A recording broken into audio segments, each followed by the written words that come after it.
heads there, because he wants to watch everything up close. The people around him get all excited, because when the young master goes somewhere, it's a sign something grand is about to happen. The shameless monk keeps saying he wants a reward if the mission goes well. The young master says that if the monk manages to capture Frederico, he'll be able to have all the women he wants. And Q-Ball cheers, saying that's exactly what he wanted. After a few hours, they arrive in the mountains in search of the venomous snake. Frederico says they can't waste time and need to find that magic snake quickly. We see that the driver was a spy who was passing all the information to the Chen family group.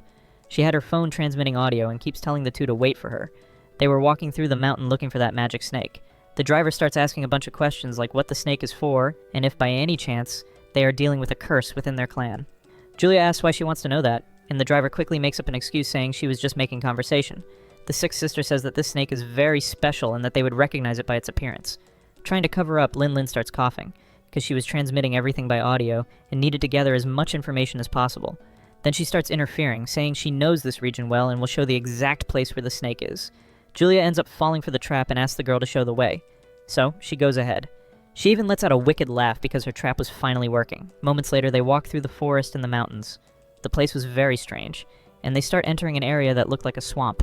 Julia gets all excited, saying this guide really seems to know the mountains and that she'll give her a 20% bonus.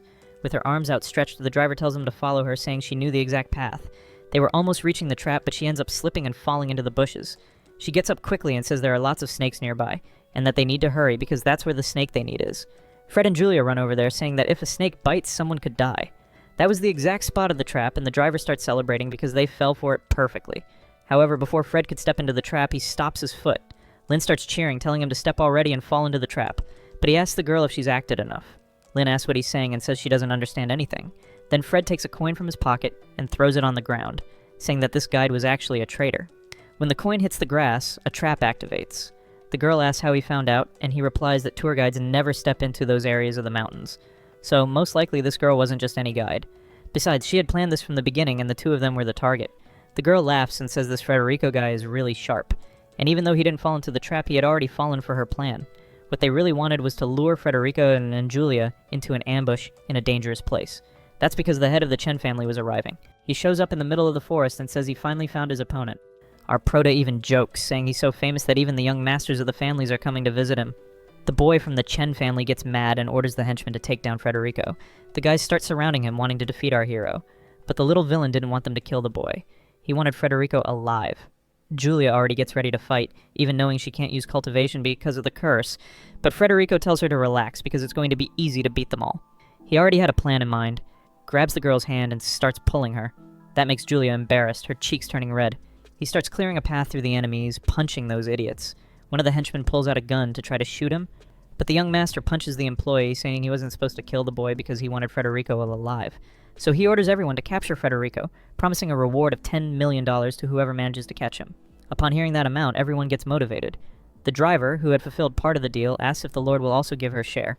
With a bit of disdain, he says yes, and tells her to go to the car and get the suitcase with the money. She gets all happy and goes there, thanking young Master Chen. But at that moment, that monk grabs the girl. He says he likes her, that she's very cute. The young master says that if the monk wants to keep her, he can. And that's exactly what he does, saying he's going to enjoy her a lot. It seems she got the short end of the stick. She ended up betraying the protagonist and got into trouble. A little later, Frederico and Julia managed to shake off the criminals. They were hiding behind a bush. With a reward of $10 million for his head, Julia even jokes about turning Fred into the villain. Then they could split the money, since Frederico would probably escape from them easily. No more joking. She asks what he plans to do now that they're hiding. Our hero says he's going to use the henchman as bait to attract the magic snake. Julia agrees, saying it's a great idea. After a few hours, the henchmen start screaming that they were bitten by a snake. Frederico and his sister go over there to see what happened. At that moment, they realize Frederico had arrived. They even ask how that boy managed to do it. But what they didn't know is that the two of them were part of a cultivation sect, and they start beating up the criminals with everything they've got. A snake had bitten one of them, but it wasn't the one they were looking for. It was a red-striped snake. They needed a magic snake. Someone yells that a monster appeared, and Frederico thinks it must be the magic snake. They run over there and see a giant serpent with even wings. That was the creature they were looking for. The henchmen point their guns and start shooting, thinking they would be able to kill the beast.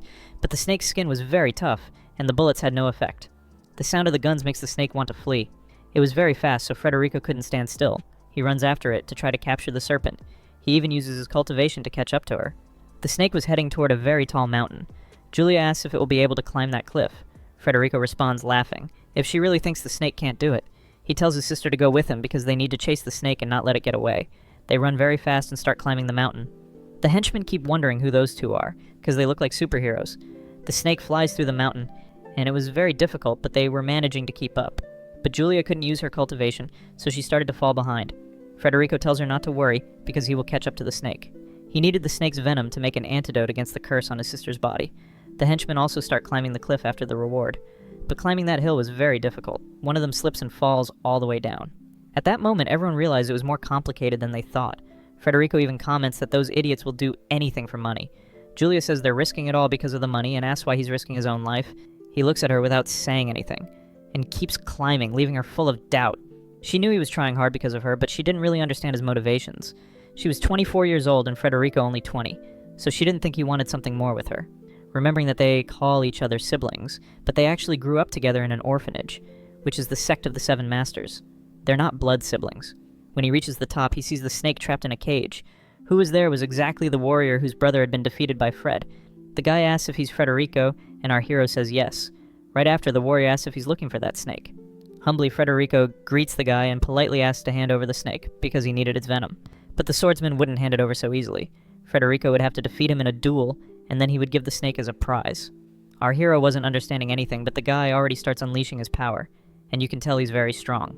The monk was down below and commented that Federico probably wouldn't survive. The young master said that Federico couldn't die, since he wanted the boy alive. So he ordered the monk to climb up there and make sure the boy survived. That shameless ball guy kept saying it would be great to get up there, because he also wanted to take Federico's sister. The young master didn't care and said he could have any woman he wanted, as long as he had permission. And so, that bald man, with no scruples, started climbing. Confidently, he said he could handle fighting Fred, but deep down he was a little scared, since Federico had defeated the Zhang family alone. He even said that without Fred in the way, he could wipe out the Yu family. Fred was dueling with the swordsman, but it was hard to dodge the attacks. He even asked why the guy wanted to fight him, since they didn't even know each other. The swordsman replied that he was Kun's brother, the one who was defeated by our hero. Fred remembered that guy, and also remembered that he hurt Alice, so he beat him up. Now this new warrior was there to avenge his brother's death. Fred knew that if he slipped up near this guy, he could even lose an arm. So he managed to dodge at the last moment and prepared a punch to his chest. And that's what he did, but the opponent was very strong and ended up throwing Fred far away. That was a battle at the peak level of the true Qi realm. The two began to praise each other, recognizing they had advanced cultivation. But the swordsman thought Fred was being arrogant and started swearing, saying that the young master had told him everything. Julia appeared at that moment and asked what was going on and why the snake was trapped. Fred pointed to the swordsman and explained that he was the one who trapped the snake and that he wanted to fight to avenge his brother's death. Julia knew that guy's brother and said he was a scumbag, so probably the swordsman wasn't any better either. The swordsman really seemed to believe that his brother was a good person and began cursing the Yu family, saying they were traitors for having killed his brother. Julia said she wasn't going to let those guys do whatever they wanted with her little brother and charge at the swordsman, but she wasn't strong enough, since most of her cultivation was sealed. While watching the fight, Fred realized that the guy was being deceived, probably by the Chen family. He needed to tell the truth, or else he would have to keep fighting the guy for hours. Respectfully, Fred said he didn't defeat his brother dishonestly. It was a fair battle, and he only did it to save his friend from the Yu family. That left the swordsman a bit shocked, and he asked what really happened in the battle at the Chen family's house. Fred explained that it was a fair fight, and that he only did it to save a girl. He said if the swordsman doubted it, he could investigate on his own. The swordsman replied that the sword warriors always honor the family's name, and that they would never act treacherously. It seemed he really didn't know his brother well, because the guy was pretty evil. Then, pointing his sword at Fred's neck, he said he would look for the truth, and if he found out Fred lied, he would hunt him down no matter the cost. Fred made another respectful gesture and said he would accept any punishment if he was lying. At that moment, the monk appeared. He hit Julia hard, knocking her to the ground, and kept telling the swordsman that he should avenge his brother's death. It was already clear that those people were trying to manipulate the guy. They wanted to settle injustice with an eye for an eye, a tooth for a tooth. But the swordsman said he was starting to suspect that his brother did something wrong, and that's why he got what he deserved. At that moment, Fred realized that the bald guy was extremely strong. He had probably already surpassed the true Qi realm. Julia knew that her younger brother was in the core Qi realm, which is slightly below the level of that bald guy, so the fight would be very difficult. But she started to feel something familiar. It was like she had met this guy before. When he released some of his power, he said he had been waiting for her for a long time. At that moment, the power he released reached Julia's stomach, activating the curse in her. The girl started to feel weak and began to tremble. That's when Fred solved the mystery. It was that bald monk who had cast the curse on his sixth older sister. The monk admitted it was him and even spoke with pride. But he didn't expect the curse to progress so quickly, leaving the girl debilitated. He had done it 5 years ago. The swordsman heard the whole conversation and began to realize that the Chen family's side was the evil one. Realizing that the situation was getting dangerous, Fred understood that he couldn't fight the monk in that place. First, he needed to get the snake and flee with his sister to try to heal her. However, the monk said he wouldn't let Federico leave, and already charged at him using the fire fist technique. That technique was extremely powerful and destroyed the entire terrain around them. He really was at the Sea of Chi realm level, which was one level above our protagonist, and he even had the audacity to say he would eliminate Federico and leave Julia alive to use her at night. Yes, to do exactly what you're thinking. Emanating his fire energy, he said the boy must die. He was very strong and started aiming his weapon at Fred. In the middle of that explosion, Fred managed to dodge the attack. He knew that guy was extremely powerful, so he threw his needles. Mockingly, the bald guy said those needles were nothing. But they were just a distraction so Fred could appear in front of him. The villain laughed, saying that high speed meant nothing. He said he was merciful, so he would give the young master a quick end. But our hero wasn't weak either. He managed to launch a technique into the bald guy's eye, making him lose his vision for a few seconds. That was enough for Fred-Eye to try to flee and get the snake's venom. He ran to the cage, but the swordsman was immobilizing the snake with his weapon. For a few minutes, he realized that Fred was a good guy, and that the Chen family was trying to manipulate him. Fred thought he would have to fight him, but the swordsman sheathed his sword and said he could take the snake's venom. Fred even thought it could be a trap, but he decided to believe it, since he had no other choice. He managed to gather all the snake's venom. The creature even tried to attack him, but he pulled his arm back in time. With Julia leaning on his shoulder, he said he needed to escape with her to a safe place. She was very weak because of that curse on her yin-yang. The swordsman stood watching the two of them leave. The monk started yelling, asking where those bastards were, and the swordsman pointed in another direction just to buy them more time.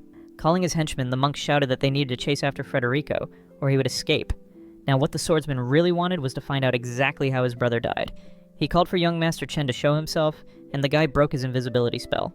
The swordsman said he already knew his brother wasn't a good person, and told Chen to just say what really happened. He didn't believe his brother decided to work of his own free will for the Zhang family. The young master started making up a story, saying his brother joined the Zhang family out of self-interest. He said that in the past, a relative of the Zhang family was oppressed by Federico, and so his brother decided to take revenge. He added that his brother was also oppressed by him, so he joined forces with the Zhang family out of revenge. He also said that he didn't try to hurt the girl from the Yu family, and that all of that was a lie from Federico. The swordsman even laughed, but deep down he knew the guy was lying, and that his brother probably did some wrong things. He was already leaving, and Chen asked if he wasn't going to avenge his brother, since that would stain the name of the sword sect. The swordsman got furious and told him to shut up. He knew the guy only wanted to use his brother's death as an excuse to manipulate him, and said he wasn't going to fall for those traps anymore. If he were guided by the spirit of revenge, he would have the same fate as his brother. Besides that, the Heavenly Sword Sect would be ruined. Admitting that his brother was wrong and suffered the consequences wasn't a sign of weakness. He even called out the monk, saying that someone like him who can't distinguish right from wrong shouldn't be practicing cultivation. Sheathing his sword again, he said he would investigate on his own to discover the full truth. And as he left, he said that the matter was closed. Of course, the young master of the Chen family got angry, saying he didn't accept being abandoned like that. The bald guy commented that those self-proclaimed righteous ones were great masters, too. The young Master Chen got all worked up, saying he couldn't believe the swordsman would abandon them like that. But the monk tried to calm him, saying that with him around, the boy wasn't going to escape. Master Chen believed in the bald guy's abilities and promised that if he captured the boy, he would receive double the reward. So the bald guy ran off to try and capture Fred. Right after, he called a contact from his family and said the hired swordsman was a complete failure, and that they should send the entire elite force of the Chen family. Our hero was escaping and in a tough situation, since reinforcements were coming. He was carrying Julia on his back and looking for a place to hide. After a few hours of walking, he found a cave. It was a very hidden place, so it seemed relatively safe. He whispered to Julia to stay calm, because he was going to save her. Now that he had the venom, he would make the necessary treatment for her. But meanwhile, she started having hallucinations, like curses trying to grab her. This made her start screaming in fear, begging for help. Fred beside her told the girl to calm down. What she was seeing was nothing more than hallucinations caused by the curse inside her yin-yang. She just needed to eat that antidote pill and she would be fine. But she didn't want to do that and slap the pill, making it fly away. Fred realized that if that pill hit the ground, it would lose all its effect. So he jumped to try to protect it. He had already tried everything to get her to take the pill, so he put that bitter medicine sphere into his own mouth, and even apologized to his older sister. Then he kissed her on the mouth, passing the medicine from his mouth straight into the girl's mouth. With that, she managed to swallow the pill, and when she opened her eyes, she found our hero very close to her face. At that moment, all the essence of the antidote went to the yin-yang concentration and began to release the curse. He asked Julia to hang on because he was going to need to guide all that bad energy out of her body, and he did that using acupuncture techniques. He placed the needle in the exact point to eliminate all the evil energy. After a few minutes, it started to work and she regained a superficial layer of defense. However, unfortunately for him, the Chen family's henchmen ended up finding them. They were discovered very quickly, and all of that because of that shameless monk who managed to track the yin-yang energy of the curse. But the entrance to the cave was narrow, so they could get stuck inside. That's why the monk ordered them to set fire to the cave entrance, forcing Fred to come out. If they didn't come out, they would be suffocated by the smoke. The people began praising the monk, saying he was brilliant and very smart. Don't ask me how, but they already had gasoline cans and started pouring it all over the entrance. Right after, the monk ordered them to set it on fire. And that's exactly what they did. The fire began to spread very quickly. In a few seconds, the entire entrance of the cave was in flames. He wanted to see how long the disciples of the seven sages could hold on. Fred realized the situation was critical because there was only one way out. Julia starts breathing that smoke and her cheeks turn red. 30 seconds breathing that smoke was fatal, and he knew it. Because of that, he needed to act fast. He takes a cloth from his bag and wets it in a stream that ran through the cave. Then he puts it on the girl's nose to act as a filter. It wouldn't last long, but it would give a few more seconds. She wouldn't be able to move for at least 15 minutes, so he would have to carry her in his arms. At that moment, he needed to remember all the Taoist techniques his masters had taught him. The seventh master had taught that he could break his first seals to release a powerful attack. He demonstrated it using an axe and said that, with common techniques, it wasn't even possible to break a log. But when using concentration energy, the attack could be 10 times stronger. However, for that, he would need to break one of the seals. He had already broken the first with the help of the seventh sister, and the next seal was with Julia. And he knew exactly where she had hidden the artifact. He needed to get it. He even apologized, saying it was for a good cause. After a while, he had the seal in his hands and needed to break that barrier inside his body. If he took too long, he would end up suffocated by the smoke. Outside, the shameless monk was blowing the fire, making everything even hotter. That blow was raising the temperature inside the cave. The guy even said that Federico seemed kind of weak and wouldn't survive. But inside, our hero was breaking the sixth seal. He put his hands together and began to release his cultivation form. Outside, the henchmen even celebrated, saying the only way for Fred to come out alive would be by using a water dragon. But they said that was impossible. Even the monk said that. That was when he felt a small earthquake. And also heard a very loud noise coming from inside the cave. What came out of there was precisely a water dragon. The bald guy couldn't believe it and said that was impossible. And he also couldn't imagine where all that water came from. Our hero began to flood that entire forest. It was endless water. He was in there, managing to extinguish all those flames. This was an advanced technique from the peak of the sea realm. You're going to see how our protagonist becomes a total beast from now on. He managed to put out all the fire, and was controlling the water dragon to eliminate his enemies. That was the water dragon hexagram. And he ordered the dragon to return to his body. And that's exactly what happens. The water creature returns to our hero as a cultivation base. Carrying Julia in his arms, he says he's going to escape from there using those water currents. The people start calling for help as they drown, but our hero could breathe calmly down there. The other thugs were screaming for help, desperate. And our protagonist, he didn't care at all. The guys had just tried to kill him, and now they were there begging for help. However, that wasn't good because Julia was unconscious and couldn't hold her breath. Realizing that the boy was going to surface, the bald guy already prepared to attack him, and said he was going to use his strongest technique to make sure he didn't survive. Our hero couldn't do anything, since he was in a disadvantageous position, but someone appeared to protect him. It was precisely that swordsman who was suspecting that the Chen family was the true culprit of all the evil. The monk asked the swordsman if now he decided to become a traitor, and ensuring Fred's safety, he tells the boy to flee quickly. Our hero thanks him for saving his life, and after a while he manages to climb up the stream, taking Julia to a safe place. He leaves her by the riverbank and says she will wake up in 10 minutes, but then he remembers that she couldn't hold her breath, which is why her belly was full of water, so he uses a cultivation technique to remove all the water from inside her. And so, she starts breathing calmly again. Since she had drunk a lot of water, she wouldn't wake up in 10 minutes, but in 15. Then he realizes he needs to go back to help the swordsman, or else he would be defeated by the bald monk. The scene goes back to the battle, and we see that the monk was really beating the swordsman. He wasn't managing to honor the sect of the heavenly swords, and the monk was even mocking him. At that moment, 3 needles fly toward the bald guy. He screams because he realizes it was a surprise attack, but since he was really tough, he managed to defend against the needles. Fred launches another water attack, but the bald guy also manages to block it. He's surprised because it seems that Federico got much stronger. 3 needles stick into the ground, and he was faster because he managed to unlock the 6th seal. Now it was time to settle the score. The cool thing about this protagonist is that he's not as soft as the others. If he needs to send someone to the grave, he will. In an instant, those needles hit the ground and the bald guy doesn't notice the speed. His plan was to grab the swordsman as a hostage, to use as a bargaining chip in the fight, so he goes all out toward the boy. Our hero knows the monk's sneaky techniques very well and steps in front to protect the swordsman. In response, the bald guy says that a stinky fan like him could never defeat him, but our hero thinks differently. Launching more water jets, the bald guy manages to block with ease, but that was just a distraction. The real powerful attack was coming. The attack is so strong that the bald guy can't block it, no matter how hard he tries. He ends up being hit hard in the chest. In a lot of pain, he asks if Fred managed to reach the Sea of Key Realm, and if he did that inside the cave. With a sphere of energy in his hands, Federico says he only recovered a bit of his power, and that now it was time to finish the Chen family. Someone appears telling them not to move. And the one who was there was the real leader of the Chen family, that boy's father. This was the backup they had called. He starts laughing, saying that the sect of the Seven Masters always made a fool of itself, and this time would be no different. Besides that, he says he was now closer to getting revenge on that witch. Our hero asks which witch he's talking about, if he means his sixth master. That's exactly it.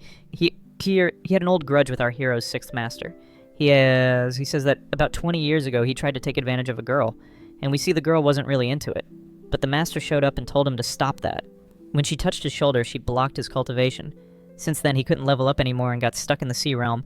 Because of that, he cursed Julia to get revenge on her master, and wanted to do the same with Fred. Upon hearing this, our hero gets furious and lands a blow on this maniac. He wasn't going to let this guy get away with everything he did. His hand goes through the bald guy's chest, and he even says the man should thank the kindness of the sixth master for not taking his life back then. The Chen clan leader is shocked and orders all his henchmen to shoot the boy. They start firing multiple shots, and Fred throws some needles. With great speed, he dodges all the attacks and throws more and more needles. All those metal objects start hitting the henchmen, and little by little they start falling. The only one still standing was the Chen clan leader, but he also ends up getting hit in the neck. He falls to the ground in pain as he was getting electrocuted. Fred walks slowly toward him, while the guy begs for help. In response, Fred says he hit a vital point on those bastards, and they won't survive. The Chen family boss had lost his life, and no one could believe it. With confidence, Fred says that if the other henchmen also want to die, they just need to stay in the forest. They disagree, saying they would rather stay alive and start fleeing the place. He goes to the swordsman and asks if he's okay. He uses a medicinal and cultivation technique to try to restore his vital points. This causes the guy terrible pain, but it was for his own good. Right after, he asks if that was enough for him to feel better. The guy agrees, saying yes, and that he won't die. At that moment, the swordsman realizes Fred was very strong, because he dodged multiple bullets and still defeated that monk. He thanks Fred for saving him and says he'll try to better understand who his brother really was, since it seemed like they didn't even know each other. The story was very long, but if he wanted, Fred could tell it. Meanwhile, the other henchmen were looking for Julia. The young master knew she had hidden in that place because they were sensing her aura. However, they ended up hearing the sound of gunfire from when his father had arrived. They think that probably his father came and defeated Federico. Touching one of his men on the shoulder, he says that if they find Julia, he'll give a reward of $5 million. At that moment, they end up finding the girl lying near the stream. They start saying they should grab her quickly.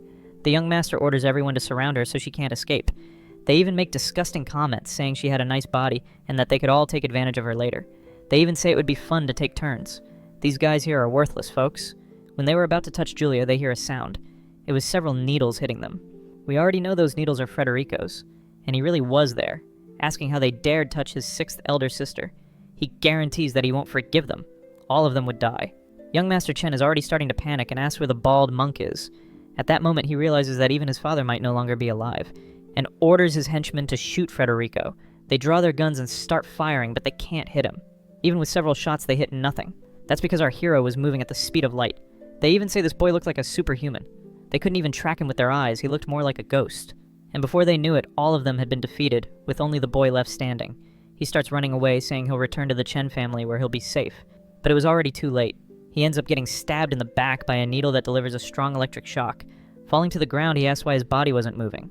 But all the other henchmen were also paralyzed. It seemed their bodies weren't responding to their brains. In response, Fred says that the Zhang family also messed with him and was destroyed.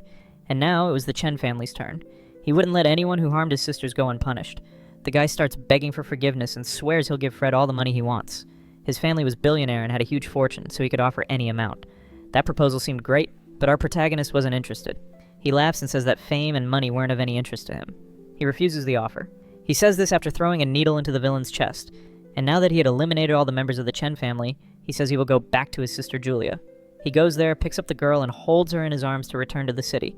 He tells her that the matter is settled, and that now she no longer has a curse blocking her yin-yang. They could return home safely. She wakes up in his arms, thinking it was very good to have a man she could trust. They head back to the city's airport. The little swordsman heard the whole story from Fred's mouth and began to believe what he told. He even apologized for his brother causing so many problems. Julia comments that this guy was quite an upright person, and that it was good to meet him. She says that since he practiced martial arts, he needed first to cultivate the mind. The body was just a consequence. Julia asks if that was what the Seven Masters taught him, that he should train the mind first. He answers yes, that was the main thing, but they also taught other things. And she wants to know what else they taught. He says the Masters taught him that he should have many wives and concubines and form a family full of children and grandchildren. She gets angry right away, asking which shameless master told him that, and he admits he was joking, but the sixth sister gets really mad. In the middle of the trip, Julia gets thoughtful. She says that now that the Chen family was destroyed, Fred would need to warn the Yu family. He says he hasn't done that yet and asks why he would have to do it so quickly. She explains that it's so the Yu family can go there and absorb the Chen family's assets. Otherwise, the Zhang family would do it and become even stronger. Besides that, his path would be easier without those families interfering, but our protagonist didn't quite understand. So she explains that since he is powerful in helping the Yu family, the other families will end up suspecting that he is trying to bring down the other houses. The guy is shocked, right? Would everyone think he's an enemy? And that's exactly it. That's why he should make the Yu family, his allied family, even stronger. She also explains that the fifth sister was in the possession of the Vangyue family. Guys, this is news! The next one he needs to find is precisely the fifth sister. The scene changes to Alice. Her phone was ringing. She gets excited because it was a call from Fred. She tells her friend she needs to leave early because she has an urgent matter to resolve. The friend asks why she's skipping class since she's never done that before. Ah, girl, because it was a call from Fred, right? The boy she loves? She's already running off, talking to him on the phone, and we see a blonde guy watching everything. That guy heard Alice saying Frederico's name. And he was the youngest son of the Vangi family, destined to marry her. Upon hearing the name Frederico, he gets thoughtful, since he had heard that name somewhere. His friends comment if this Frederico wasn't the guy who destroyed the Zhang family a few days ago. Then he understands everything. Alice was getting involved with this Fred, and he was behind the fall of some important houses. Wanting to know the relationship between her and this boy, he decides to follow her. He wanted to discover who this Frederico was that was making the Yu family feel so important. The scene changes to a restaurant. They were having a snack, and our protagonist was starving. She wanted to know why he called her so urgently. He was even starting to forget what he had to say because of the burger. Then he reveals that she must tell her grandfather that the Chen family has fallen, and that they should absorb all the family's assets. The girl doesn't believe it much, since the Chen family was the fourth largest in the city, so it wouldn't be easy for them to fall like that. He tells her to stop doubting, because he himself already took care of all the Chen family members. They fell because they messed with the fifth sister. Startled, Alice asks if that's serious, if he's not joking. And it was very serious, and they needed to act fast to get all the assets, or else the Vangyue family would arrive first. She already decides to call her grandfather to tell everything. Now that the message was delivered, he was about to leave because he was tired from the trip.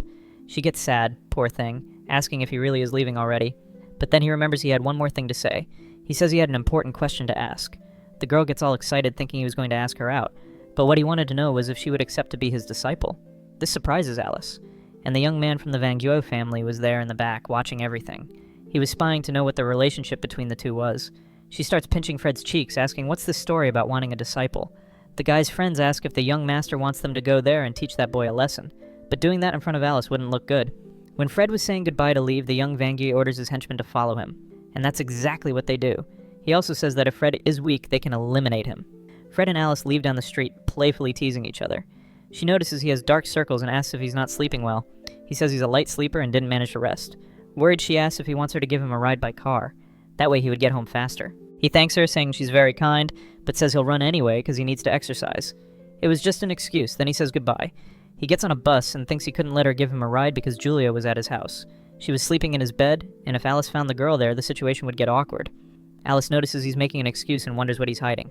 But at the same time, she gets worried because he managed to handle the Chen family alone, and she knew those people were very dangerous. She manages to call her grandfather and explains everything. He's surprised by the idea of annexing the Chen family, and even asks if his granddaughter is crazy. Then she explains that Frederico managed to defeat all the masters. After stopping at the bus stop, Fred leaves running. He was really tired because he hadn't slept well. But near his house, he ends up finding the gang of that guy from the Vangyue family. They had surrounded our hero, and the old people on the street ran away scared. Quite calmly, Fred asked who they were, but the guys didn't want to know anything and went after Fred. These guys didn't even have any cultivation base and thought they could beat our hero. In a few seconds, all of them had been defeated. Fred was stepping on one of them, asking who had sent them. And they admitted, saying it was someone very important. The chubby guy didn't know the name, only that it was someone rich. Fred starts punching him more, saying if he doesn't say that person's name soon, he'll finish all his teeth. All toothless, the guy says he really doesn't know the name. He could even die, but didn't want to name someone he didn't even know. Realizing the chubby guy was telling the truth, he decides to let him live, and orders everyone to get out of there quickly. They start running to try to get to safety. Now Fred begins to believe what Julia said, about him attracting the attention of other families. He even imagines it was probably the Vangyue family, spying on him from afar, and they end up sending messages saying Frederico was very strong. The scene changes to a little later that same day. The guy was in a restaurant looking at messages on his phone. He received a video where Fred had beaten all his henchmen, and he even said he was going to leave that matter for his father or aunt to solve. One of the friends says this Frederico was very strong, and it was strange he had allied with the Yu family. He also wanted to know what he would do from now on. The blonde guy was calm, because the Vangyue family had many cultivation experts, just like this boy. Even if Alice liked that Frederico, the Yu family wouldn't let the two stay together. The blonde guy agrees, saying he already has an arranged marriage with her. and that it would be much more beneficial for the girl's family if she married him. The Vangyue family was very powerful because they had a relic kept under 7 locks. It was something extremely powerful. After finishing the conversation, he says they need to leave quickly. And we see that the guy who was serving at the bar was the one from the beginning of the story. He paid attention to the whole conversation, and he says he saw Fred's photo on the blonde guy's phone. So he goes to our hero's house to tell him all this, but Fred wasn't paying much attention. Still, the guy guarantees that those from the Vangyue family want to harm him. He told everything because he wanted to learn some cultivation techniques from our protagonist. After everything happens, Fred tells him to leave, and even asks if he knows the names of those 2 people he saw at the bar. The guy says he doesn't know because they were very discreet, but they seem to be from the Vangyue family. Our hero thanks him and he leaves. He knew it was that family forcing Alice to marry them. The scene changes to Alice's house and she was talking to her grandfather. Annexing the Chen family's assets would need to be done strategically. She asks if sending only her uncle along with some men would be enough. Grandpa says no, but that he wasn't that worried. But Alice didn't need to worry because her father went along too. She was surprised, asking if that was serious. Later they had returned. This was the current leader of the Yu family. His name was Charles, father of Lise. She was very anxious, asking if everything went well. She even offered him some tea. Her father asked if everything went as expected, and if they managed to settle matters with the Chen family. Charles says yes, and that they managed to acquire all the family's assets, and that when they arrived there, they decided to cooperate. All this was thanks to Federico. He was helping the Yu family get stronger and stronger. Alice tells her father that Fred was very helpful, and that he was bringing many resources, that they wouldn't even need to submit to the Vangyue family anymore. The girl's grandfather was helping her highlight Fred, more so that her father would cancel the marriage with the Vangyue family. But Charles says things are not as simple as she thinks. The Yu family was already the 3rd largest in the city, so she didn't need to marry the Vangyue family since she didn't want that. She says it would be a nightmare. And besides that, they managed to annex 2 more families. The girl's father gets angry, slams his glass on the table and calls her naive, and asks her to bring Federico home the next day because he wants to meet the boy. She gets all happy, asking if by any chance her father changed his mind. In response, Charles says the boy did a great favor for his family, so he wants to thank him personally. The poor girl gets excited, thinking her father will let her marry Fred. After that, he leaves. The grandfather feels a bit uneasy, knowing Charles was hard to deal with, and that he didn't change his mind easily. Later, our protagonist was sleeping, and his phone started ringing. He decides to answer. He was half asleep and didn't understand very well. Alice starts repeating, saying her father wants to meet Fred. The scene changes to the next morning, and Fred was a bit thoughtful. Julia asks why he's so worried so early. He says it's because Alice's father wants to see him. Trying to calm him down, the 6th sister says he probably just wants to thank Fred, since he managed to defeat 2 families that were enemies of the Yu family. And to make things worse, she says the Vangyue family decided to cause trouble with him. And Julia was right about those families trying to eliminate him. She asks if he still hasn't understood how the world works. Even the 7th sister said Fred was quite a wild guy. That was clearly a joke from Aang's sister, but Julia didn't get it. So she tries to motivate Fred, saying he is very strong and no matter what happens. He always has a card up his sleeve. And besides, if he joined the Yu family, it would be very good, since they need to establish the new sect of the 7 Masters in the city. At that moment, someone honks outside. It was Alice there to pick up our hero. He gets worried, peeking out the window with his sister Julia. Alice gets very jealous, asking who that girl was. He says goodbye to his sister and says he's already going. The 6th sister notices Julia got jealous, and already knew Julia misunderstood things. However, maybe she wasn't that wrong in what she understood, since she had kissed Fred and was even carried in his arms. He gets in the car and puts on the seatbelt. Alice starts to speed up, and she does that because she was angry. An old man even starts yelling, telling her to watch where she's going. Very jealous, Alice asks who that girl in his room was. And besides, she was there very early, which meant they slept together. Sweating nervously, Fred says that was his 6th older sister, and it was exactly because of her that he had been missing those days, since he was looking for medical treatment for her. That makes Alice embarrassed, her cheeks blushing. She had misunderstood everything. Then he asks why her father wanted to see him today. In response, Alice says it's because her father wants to thank him, since he was helping the Yu family a lot, and that if her father liked Fred, she wouldn't have to marry someone from the Vangyue family anymore. Our hero beside her already understood the girl's motivations perfectly. Finally, they arrive at the Yu family mansion. Charles starts thanking Fred for helping eliminate some families that were in their way, and even admits our hero seems to be quite a promising person. Alice starts wondering if by chance her father noticed Fred's potential, and wanted to offer her in marriage to the boy. But soon he says he wouldn't want Federico to keep meeting his daughter. That surprises everyone. And it was nothing like what the girl was imagining. She says Fred could be very good for the family since he's very strong. But Charles says Alice already has a marriage contract with the youngest son of the Vangyue family, and they couldn't dishonor that commitment. Before going to the Yu family house, our protagonist already imagined he would say something like that. Alice tells her father she doesn't want to marry someone from the Vangyue family, but he tells his daughter to shut up and says it's none of her business, and even asks if Fred could do him the favor of never seeing his daughter again. In response, Fred says he understands very well that Charles is looking for the best options for the family, and the guy interrupts Fred saying he knows he is smart, and so he will fulfill the request. Alice starts screaming, saying that in her father's eyes, marriage is the only thing that matters, and that he doesn't care about her feelings. He tells the girl to go back to her room right away, and even asks the guards to accompany the girl, but she says she will go up alone. She apologizes to Fred for always causing problems for him, and our protagonist in a very calm way tells her not to worry about that. Fred stands up and tells Charles that he likes Alice very much and that she is a great friend, and that he can't fulfill that request of his. Charles didn't expect him to react that way, so he makes a proposal. If Fred agrees to never have contact with his daughter again, he will get 30% of the Chen family's assets. But money, fame, and status were not things Frederico wanted. So much so that he left all the Chen and Zhang family assets precisely with this guy.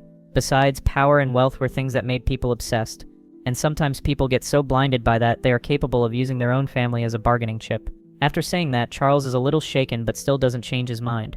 The grandfather goes to our hero to talk with him. The boy asks if the old man also came to ask him to stay away from Alice, but the grandfather is a bit wiser and says he won't do that since he has always valued the family's happiness. Fred asks what he means by that, and the old man admits that when he was younger he also didn't marry the right person. He made some wrong decisions, and even though he became very rich and powerful, he regretted it for the rest of his life.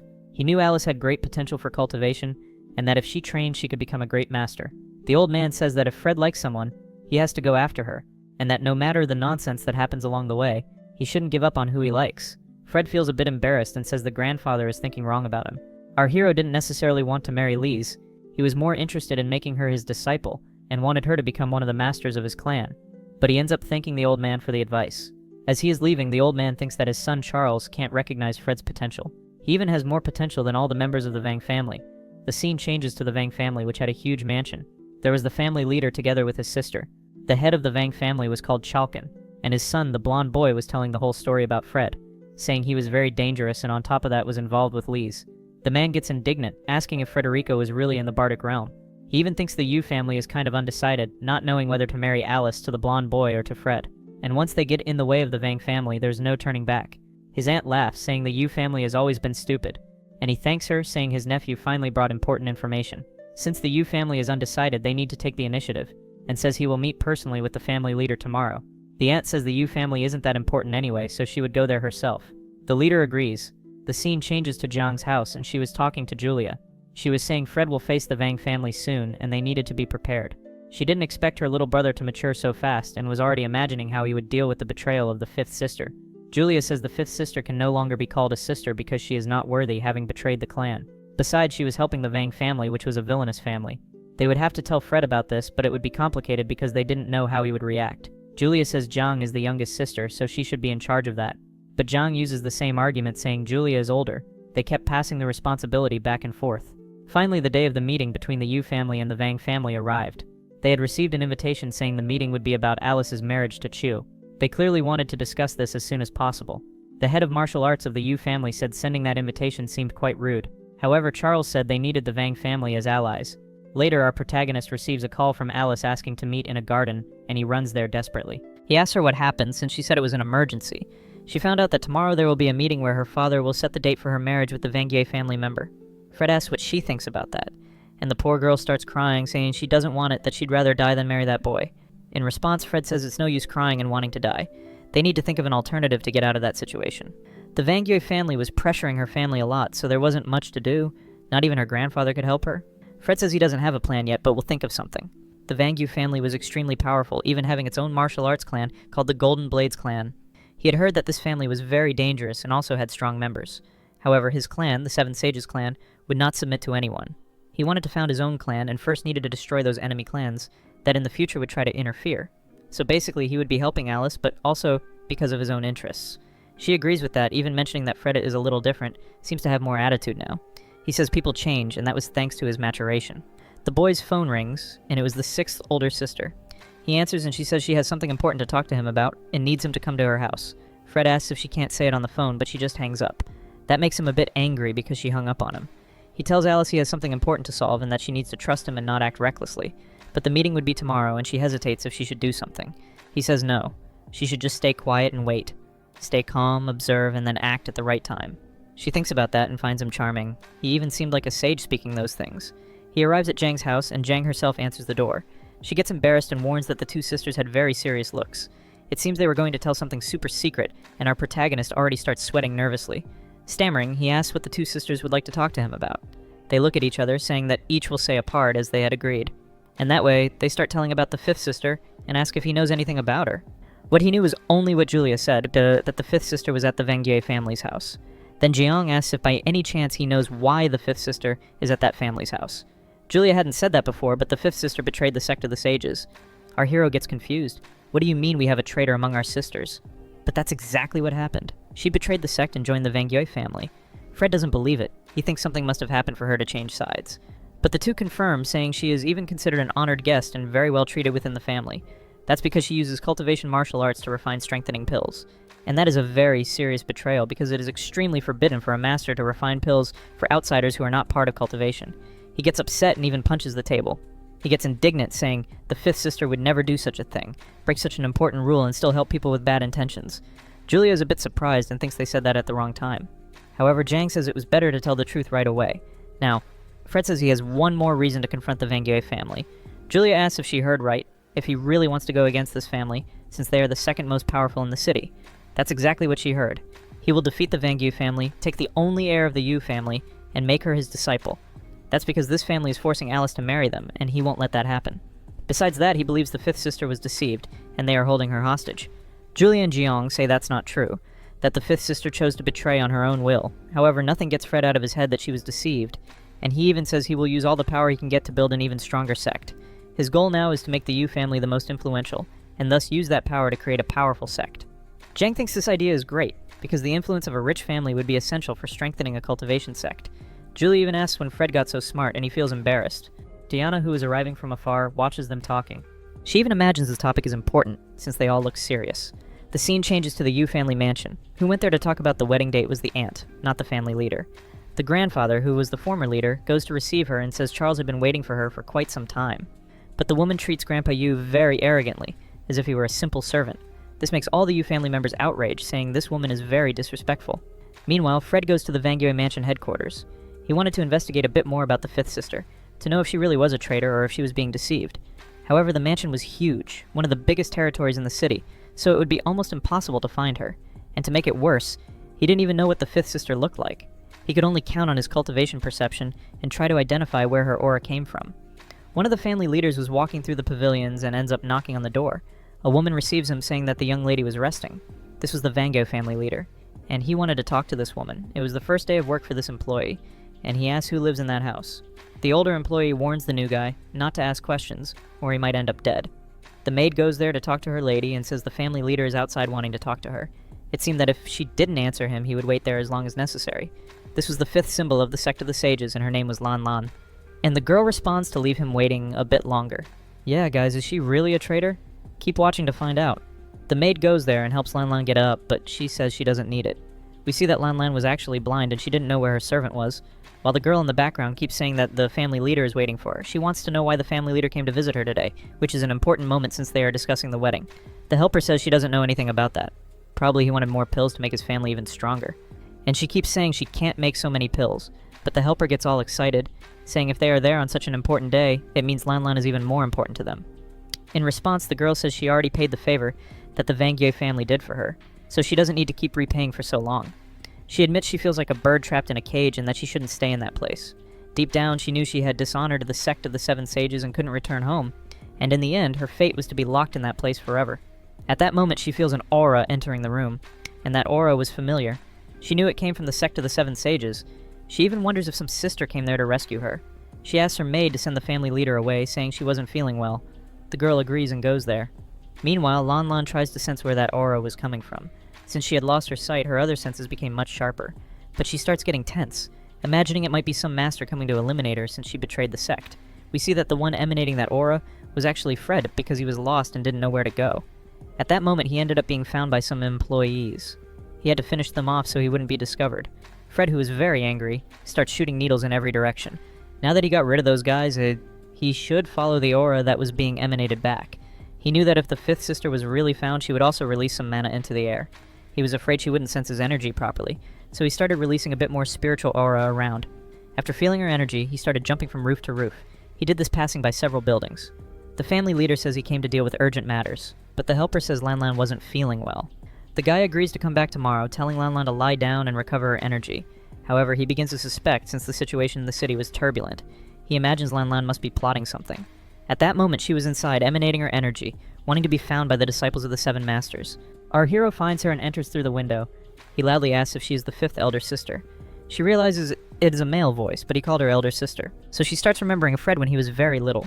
She asks if by any chance he is Fred Ming. He says yes, and starts waving his hand in front of her. He realizes she is blind. The guy says again that he is Fred Ming and asks if she lost her sight. She says she became blind and is not worthy to be a disciple of the Seven Masters. Therefore, she is no longer his fifth elder sister. She doesn't have that right. The guy gets curious, asking what happened to her, why she was in that situation.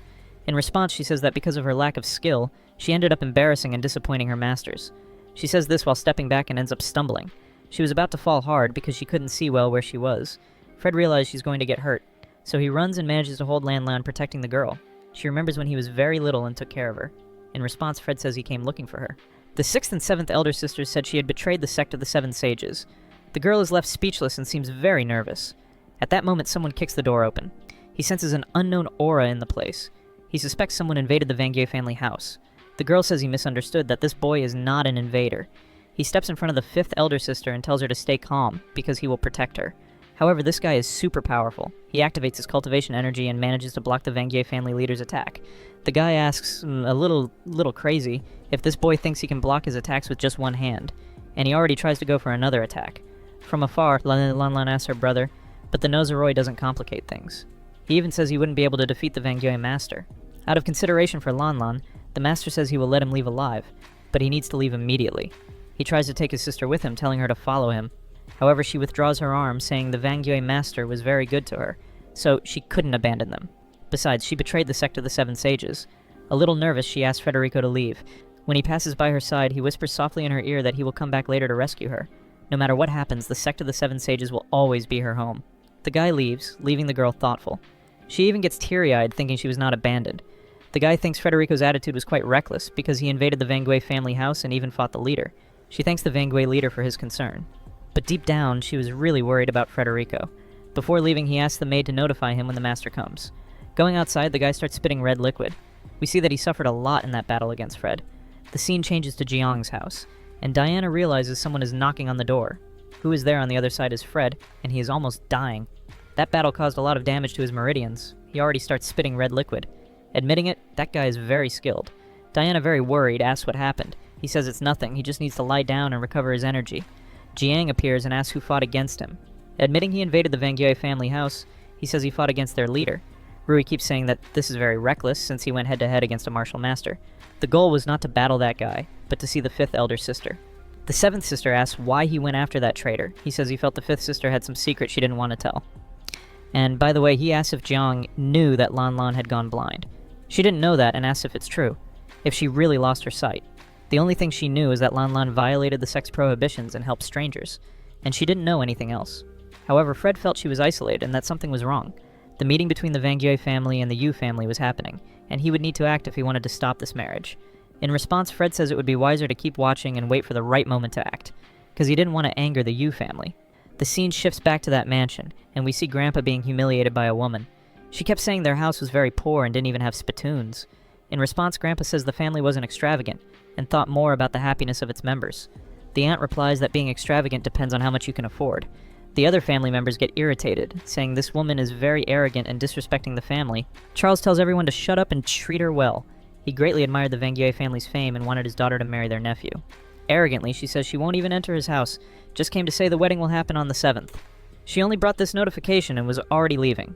The big guy says this is very rude, and it should be something the two families organize.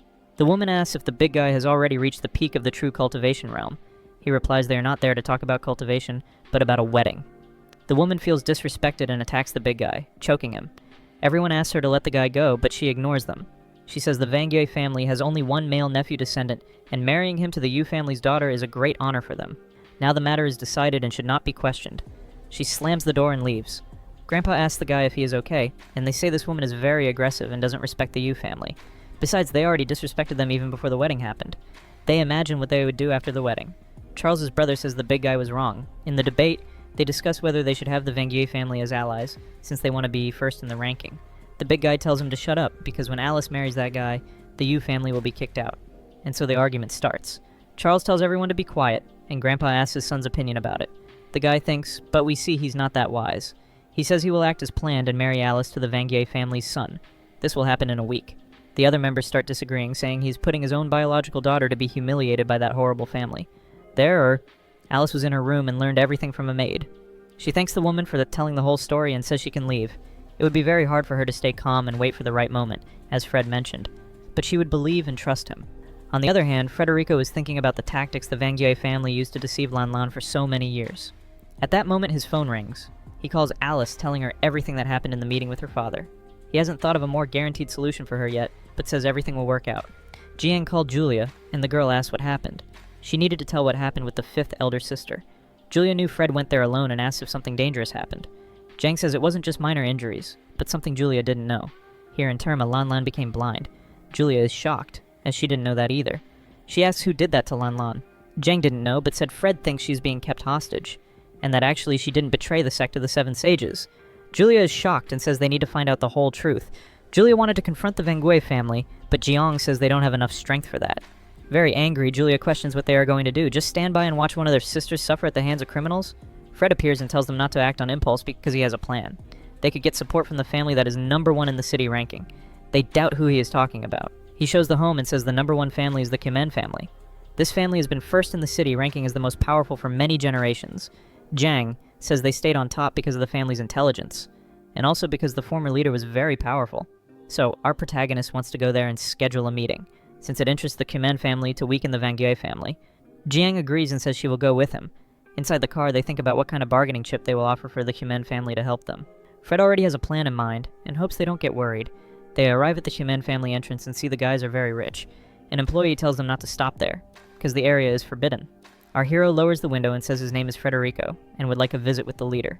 The employee says he has never heard that name and won't be able to call his master talking about this Frederico. Then Zhang appears and says she is the boss and businesswoman of the HSL company. She would like to schedule a meeting with the leader of the Kimen family. The guy gets all infatuated and says he will call the leader immediately, and we see that a beautiful woman can always be more convincing. Julia jokes saying, no one knows the name Frederico, and he was acting too cocky. In response, Fred says these simple subordinates don't know who he is. The leader of the Kimen family is named Deng, and was fishing at a small pond. An employee informs that a fish bit the bait, but the guy wasn't very excited. The fish even jumps out and they say the lady from HSL is outside, asking for an audience. He asks who this woman is, and the employee repeats that it is the lady from HSL. The Kimen family leader replies he is not interested in talking to her. When the guy was about to leave, he asks if there was anyone else with that woman. The employee says there was a nobody called Frederico. The leader is surprised and immediately orders them to be called in. The employee doesn't know what is happening since he knows the HSL leader but not this Frederico. The boss orders to immediately prepare the reception hall and bring the best food. The employee returns to the entrance and says they are allowed to enter. He also says the boss is waiting for Frederico inside. Julia is amazed while Jiang says Fred is much more powerful than she imagined. They enter the mansion. The place is grand and they are warmly welcomed. The guy welcomes Frederico and says they finally met. He calls the protagonist young hero. He gets all excited, saying he already knows all his achievements in the city. Fred asks if this guy is the master of the Kimen family. The guy says yes and says that since they are intelligent people, they won't waste time. They will get straight to the point. He immediately asks if Fred came looking for help against the Vanguier family. Jiang is surprised because he wasn't as incompetent as people said. Fred hopes he can cooperate in this alliance. The guy says the Vanguier family is very dominating and arrogant, that sooner or later they will fight against each other. That's why it's in Kimen family's interest to get an ally to face them. But this task is not simple. Our hero starts saying he could give half of the Vanguier family's assets if they win. But that wasn't what the Vanguier family leader wanted. He expected Frederico to become the commercial director of the school that was about to open. Julia says no, saying they would never accept to be employees of another family. The guy explains they misunderstood. It wasn't to be an employee. He only wanted him to teach at their cultivation academy. Jiang asks if he is afraid that after defeating the Vanguier family, everyone will unite to end the Kimen family. He says that is exactly it and he should worry. But she assures that the former master of the Kimen family is still very powerful, that he could protect them from that. The guy says his father isn't in good health as before. And if a big war between families happens, his father won't have strength to protect them. That's why he wants to hire Fred to be the master of their cultivation sect. But he said he came to the city to found his own sect, so he would never accept to be an employee of someone else. He won't accept being anyone's hunting dog. He also guarantees that if in the future the Kimen family has problems, he will be there to help. The guy asks how if he broke his own school and wasn't hired by the Yu family. That makes Fred furious. The guy is embarrassed because he misunderstood. He thought Frederico worked for the Yu family. He said he fought against the Chen and Zhang families because they plotted against his cultivation sisters.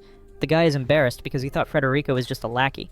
Julia also gets angry and asks if the Human family thought they were just employees. The guy assures it was a misunderstanding and apologizes. Since Fred wants to found his own cultivation school, he will give total support. He asks if he would accept help to overthrow the Wang family. The guy said yes, because this family is getting more arrogant and in the future will try to harm his. So he is willing to help.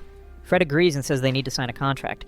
They shake hands. The guy is very excited and shakes hands vigorously. However, they must wait a bit, because the old master is there and wants to test Fred's strength.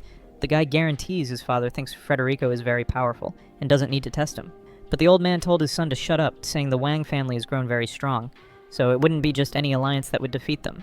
He also said that for the boy not to make fools of them, he needs to prove he is worthy of the alliance. It seems no one knew he reached the Sea of Qi realm.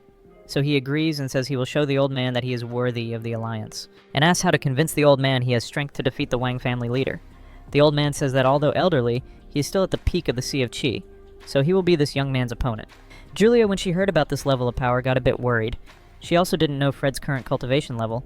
However, the redhead agreed, saying that if it was better for his father, he would like to test Frederico's strength, if everything was fine for him. Cracking his knuckles, he said everything was fine. He wanted to battle the old man to show his strength.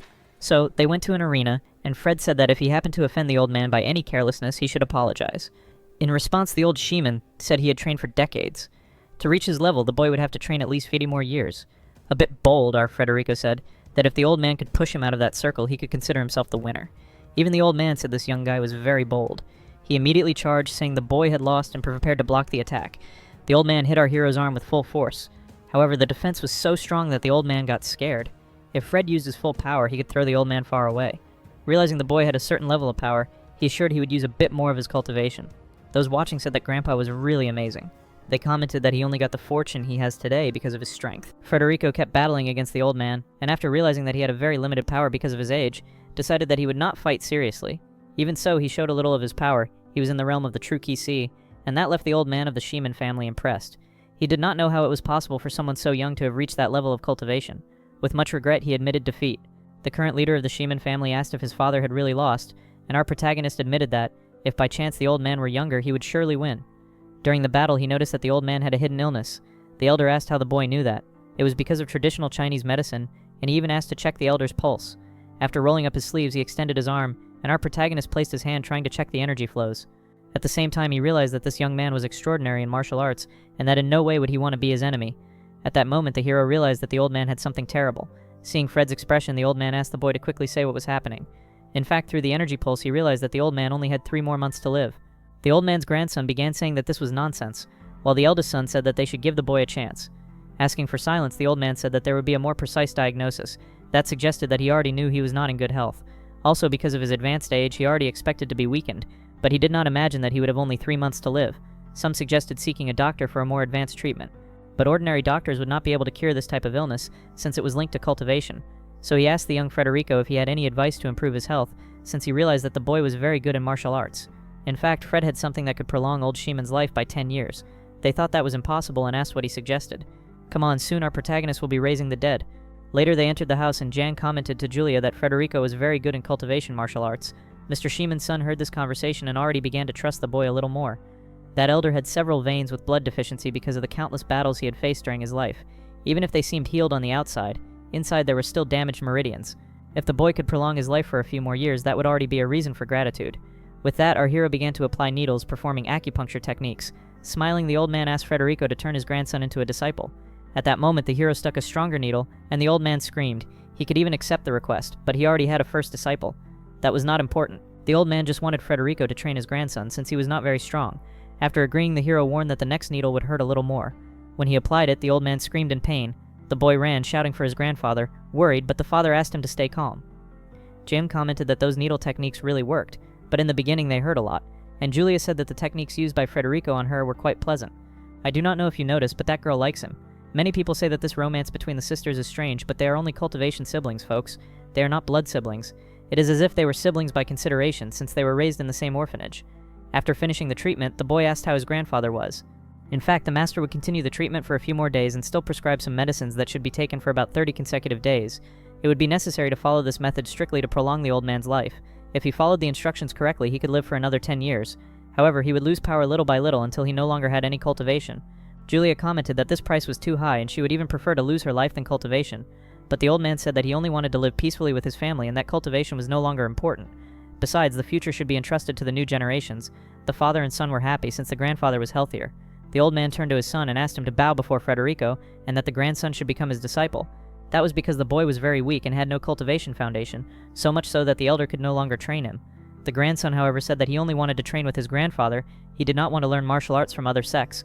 However, the old man was already very advanced in age and would no longer have enough knowledge to pass on. Turning back, he kept watching Federico as if he still did not fully believe in the boy, but since it was his grandfather's wish, he ended up bowing to Fred, asking him to become his master. Our big boy would establish a martial sect in the city, and when he did that, this boy would be the second student. He already had an older first student, but he could not reveal who she was. That was because it was Alice of the Yu family. After writing the prescription, he told the old man's grandson that he needed to take those medicines correctly to prolong life and become stronger. Upon receiving the prescription, the boy already thanked his new master. Now that they realized Federico was trustworthy, they said they would unite to defeat the Vang family. Yeah guys, I don't know if you're noticing, but a widespread war between the families is about to begin. I also hadn't stopped to think about it, but these families here in the story are like mafia families. The guys commit crimes one after another. As they left, the seventh sister thought they wouldn't react as well as they did, and Julia could only praise the banquet they gave. Grandpa Shimon's eldest grandson was actually respectful, and Fred got excited to have him as a student. The girls commented that they didn't imagine the progress of the Seven Paths sect would be flowing so well in the city. Jing asked if Fred remembered the mission she had given, which was for someone to accept being his first disciple. Since now the big guy had 2 disciples, he managed to complete that first mission. That's why when they returned to her house, she would give the gift of the supreme treasure of the Seven Sages sect. Of course, Fred got all excited, saying he couldn't wait to open the gift. However, at that moment, a truck ended up crashing head-on into their car that already caused an explosion. They realized that it was intentional, especially because another truck was coming right behind. Fred realized they would be crushed, and at that moment the vehicles collided, squeezing the car like an accordion. The criminal said that no one could have survived inside the car, and that they would only live if they were really indestructible. And at that moment the thug took a knee to the mouth. It was Julia who was outside. Our hero stepped on the bald guy's head and asked if it was the Vang family who had sent them to kill everyone. Stuttering, the guy answered yes. At that moment, Federico heard footsteps approaching. It was a cultivator with a sword coming in his direction. This was a warrior cultivator from the Vang family. The guy said bluntly that he came to take Federico's head. Trying to provoke him, the hero replied that only those weaklings wouldn't be enough. Then they grabbed some pills and started taking them to become more powerful. Instantly they gained muscles, saying the boss was really good for giving them those pills. They looked a lot like the vitality pills of the Seven Sages sect. But the hero said it wasn't the real pill. It seemed like he was refusing to believe that Lan was betraying them, and just by looking at the meridians, he realized the pill was a fake, bringing risks to the users. Deep down, Jang asked if Federico was trying to say that it wasn't Lan who had provided those pills. He had a theory, because the pills of the Seven Sages didn't bring harm to the body, unlike those ones. Without further talk, they raised their swords, saying they would take the hero. It's funny how there's no police in this city, right? Charging at the villains, he asked Julia to take care of Jang, while the sixth sister started hitting the criminals. The punch was so strong it knocked out the thug's tooth, but thanks to the power of the pill, the guy said he had reached the true Chi realm. The girl realized he was on the same level as her, so the fight would be difficult, but she was very fast, there was no time for talk, and she already started hitting the opponents. The hero, all fired up, quickly defeated everyone in front of him. A bald guy charged at Jang with a knife. He shouted loudly, telling her to be careful. Realizing she couldn't defend herself, he threw his needles. They hit the bald guy's neck, making him fall to the ground, even with his hair all tangled. They realized the boy had hidden weapons and thought the best strategy was to take the girls as hostages. So they jumped over Federico, trying to strike the redhead. She would be hit directly, but at the last moment, Julia appeared to protect her. However, she would be struck by the sword. But unexpectedly, a blade pierced the enemy's back. The guy fell to the ground, badly hurt, without even understanding what was happening. All tough, Fred said that if they touched his sisters again, they would die, and die in the worst possible way. The guy began to beg for mercy, and all the companions ran away in fear. With the needles in his hands, the protagonist said he would gather as much information as possible, and after throwing them, stated that he would not let anyone escape. The silver needles hit the criminal's vital points, and even his sisters were shocked by that skill. The guy simply fell to the ground, unconscious. Surprised, Jang asked why he hadn't used those techniques before, but since it was an advanced technique, he couldn't show it so easily. Scratching her cheek, Julia realized her younger brother had already surpassed her. Threateningly, Fred asked the criminal who had given him those pills. With a smile on his face, the shameless one said it was the family's boss. Pressing the blade even more, the hero said that wasn't true. He pulled the blade back and threatened, saying he wanted to know who delivered the pills to the boss. In great pain, the criminal said it was Miss Lan. The sisters realized that the fifth sister was really a traitor, but of course Fred didn't believe it and said that guy would suffer the consequences for lying. However, he was just a thug and didn't know the real information inside the Vang family. It wasn't possible that Kim Turman had really betrayed the Seven Sages sect. Half furious, Fred decided to leave and stop with the questioning. Since that guy was just a thug, he wouldn't be able to tell the truth. If by any chance the fifth sister had really betrayed their sect, she should be punished accordingly, but he feared that she was being used by the head of the Vang family. That's why he didn't want to make hasty decisions. Meanwhile, the leader of the Vang family was receiving news. The people he had sent to eliminate Frederico had failed. One of the 13 protectors of the Blade sect was shocked, saying he would settle the score with that brat. The purple-haired woman, who was also one of the 13, said that boy seemed to be very wise. Pointing his finger at the woman, the guy said not to go praising Frederico. Another leader of the 13 ordered everyone to shut up. The old man said it was because they were not able to refine the real pills. That's why the soldiers were getting weaker. They even suggested that the leader of the Vang family get the real pills from Lan. The leader's weapon commented that if they had at least 2 or 3 more warriors in the Key Sea realm, they could dominate the whole city. Slamming his hand on the table, the leader said that everyone was useless and that they weren't helping at all. He left the room furious. He decided to go to Lan's room. This time he would have to come up with another excuse to get the pills from her. Lan's attendant welcomed the sect leader and asked him to come in and talk to the lady. The guy was very angry. When he got there, he said he would like to make a request. She was blunt, saying that if he came to ask for pills, he could give up. In a threatening tone, he asked if she had forgotten that he had saved her life. Of course, the girl remembered that, but she had already repaid the Vang family by providing some pills. Besides, that was against her Seven Sages sect. There wasn't much the guy could do. So he decided to leave, saying that he understood the girl's motivations. She had a heavy conscience for having committed a serious crime against the Seven Sages sect. Meanwhile, the guy went to the underground of the Vang family. There was a hidden laboratory where they were making pills, or at least trying to. Looks like that guy was obsessed with power, folks. As soon as he arrived, the scientist was already all frightened. Turning around, the scientist asked what brought the sect leader to a place like that. He had come there to pressure the people on the development of the pills. Even using the correct ingredients that Lan provided, they couldn't achieve the same result. The leader then grabbed the old man's lab coat, saying he was paying too much money to him, but there was no result at all. Trying to defend himself, the scientist said he was doing everything possible, but that wasn't enough. The leader threw the scientist to the ground. He couldn't use Lan's strength and even less the intelligence of the chemists, because they were useless. Remembering Frederico saving Lan, he had a brilliant idea. If he hit the weak spot of that girl, she would have to obey. With Lan's cooperation, they could have significant advances. The scene changed to later at the Yu family's house. Alice realized there was no one watching her room, and decided to run away from home to meet Frederico. The girl's father was upstairs watching everything through the window. The grandfather asked if he did that on purpose, letting his daughter meet Fred. The girl's father was very wise because he knew Frederico had allied with the Sheeman family. The man's father asked if that was serious and if Frederico was being that influential. Since the Yu family leader was a businessman, he always sought profit, so he would have to ensure victory by betting on both sides. The guy was determined to support the Vang family and also support Frederico. Grandpa Yu said that his son was much better than that old man. At that moment, the big boy realized someone was knocking at his door. When he asked who it was, Alice answered from the other side. The guy opened the door and found it strange that she had come at that hour of the night. He asked, "What is she doing here at your house?" She immediately hugged him and said they needed to do dual cultivation quickly. "What is it, my girl? What are you trying to say with that?" She said for them to consummate the relationship right away and already started taking off our protagonist's shirt. He asked what she was trying to do with that. The girl admitted that she had liked Fred for a long time and that if they consummated the relationship, her father would give up marrying her to the Vang family. The girl was so desperate that she immediately admitted she liked him. However, the big boy said it was not wise for them to do that. Comment down here if you would be as proper as Frederico, or if you would take this opportunity. He said that the third young master of the Vang family would not marry her because he liked her, but because of the family's power. In tears, she kept asking what she was going to do to get rid of that boy because she didn't want to marry him. Caressing Alice's head, he said he already had a plan. However, the wedding was on the weekend and she kept asking if there would be enough time. She even asked if he heard that she liked him, leaving our protagonist frozen. In a more romantic tone, she admitted with all the words that she loved the protagonist and wanted to know if he heard that. The guy said yes and that he understood her feelings. With blushing cheeks, she thought he was accepting her love and that they would start dating. But that would not be wise because he could end up picking a fight with the Yu family and also with the Vang family. She was a committed girl, and if he had a relationship with her, that would be catastrophic. The girl realized that he was telling the truth and that it would be more reliable to believe in his plan. The big guy tells her to go back home and trust the plan, that everything will work out. Before leaving, she asked him to tell her grandfather that he would like to talk to him. Even without knowing the subject, she said she would deliver the message. After she leaves, Frederico realizes that Alice was a sensible girl. And now that things were calmer, he decides to go to the house of the seventh sister to receive the gift. But she says she would only give the gift the next day, and that he would have to wait. He gets even anxious, thinking it was something really cool. The next day, he shows up there very early. The sect masters had left a box that should only be delivered after he got a disciple. The guy gets tense, saying he will open it right away, and all of them get curious. By the way, the masters also left a seal to unlock his cultivation and asked if the big guy's cultivation was kind of locked. He said yes, that his cultivation was sealed, because the protagonist, as we already know, was born with cultivation at the highest level. The guy was already born with maximum power. And Julia explains this to Jang, saying that little brother Fred was born very powerful, and so that he could survive, the masters placed 7 seals on him. With much curiosity, he opens the box right away, which starts to emit a light. The girls are surprised and even think that this gift is not a big deal. With a discouraged face, Julia says that the masters were stingy for giving a simple pill as a gift, but Jang says there must be a good reason for them to have chosen this. Looking at the pill more closely, Frederico is surprised because it was the reconstruction pill. They did not know what that meant. He said that this pill was recorded in the cultivation history books, and he could not believe his masters managed to produce one of those. The girls think this must be an exaggeration and ask what the power of that pill would be. The reconstruction pill had the divine power to even revive the dead. I told you soon the guy will be resurrecting people. Of course, the sixth sister thinks this is a joke, and even Jang said this should not be possible. Such a divine power. He also did not know if this was an exaggeration or not, but just by looking at the pill he noticed it had very high purity. From now on he would carry this pill everywhere to keep it safe. At that moment he gets a call and answers asking who it was. The girls get curious to know who it is. After hanging up, the big guy said he needed to leave. Jang asks where he was going.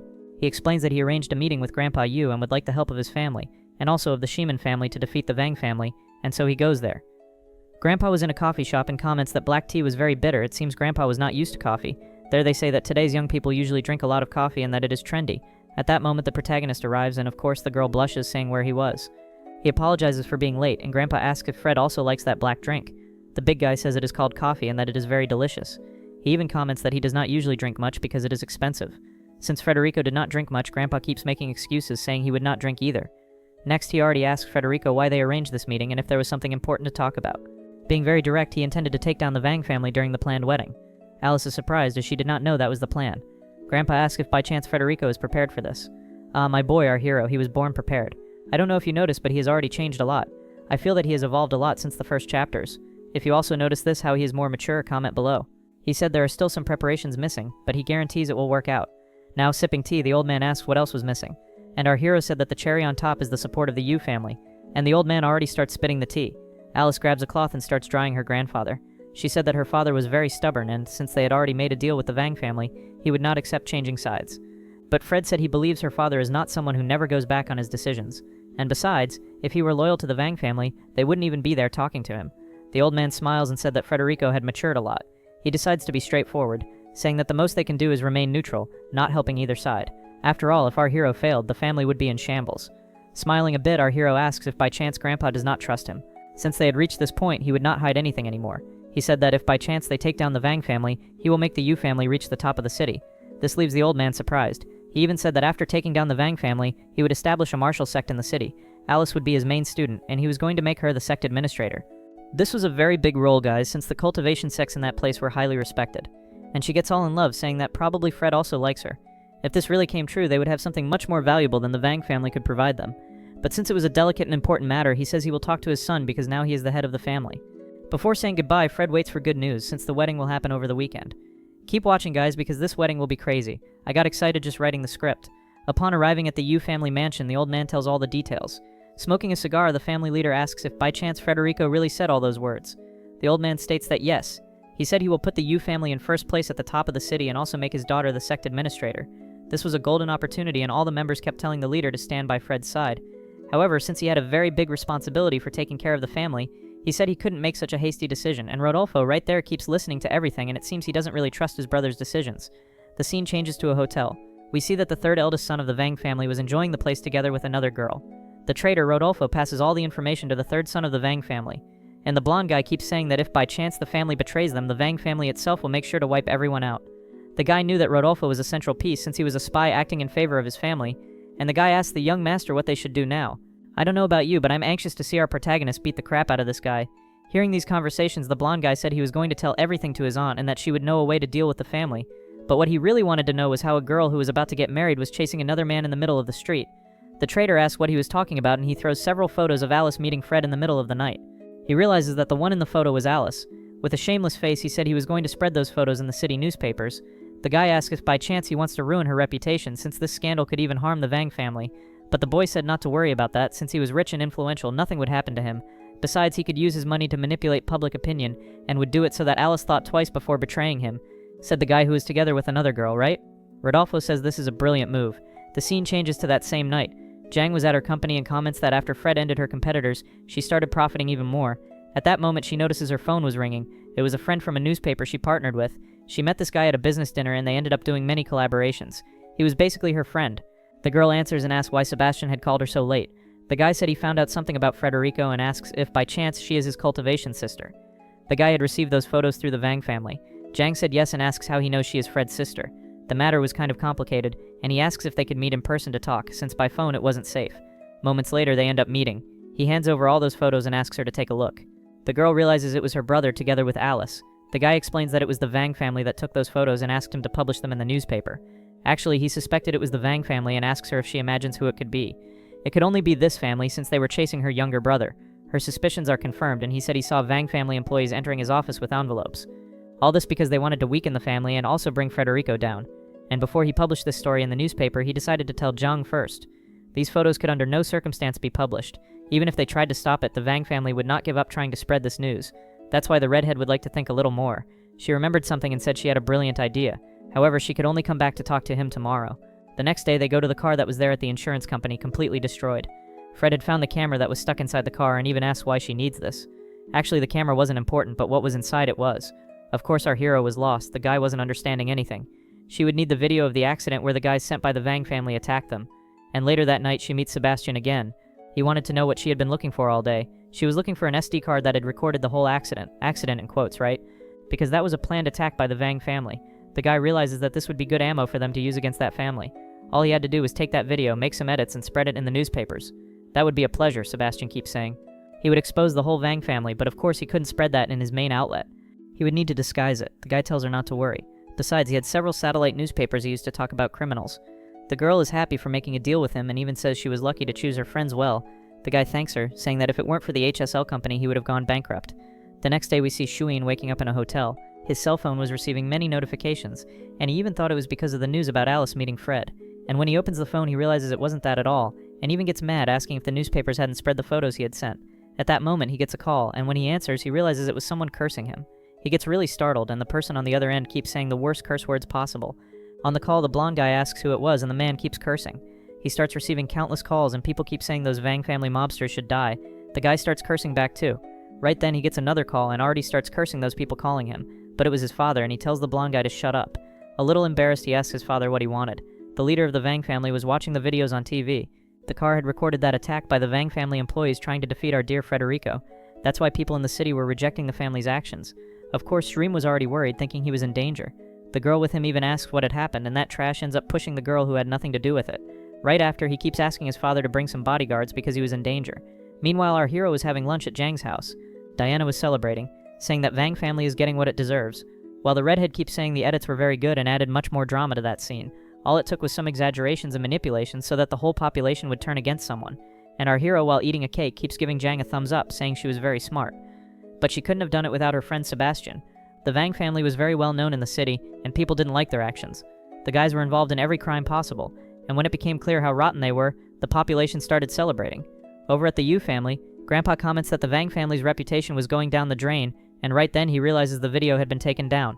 They were investing a lot of money to cover up this case. The leader finds that interesting and says if things kept going this way, they could change the plan, and Grandpa keeps asking what he means by that.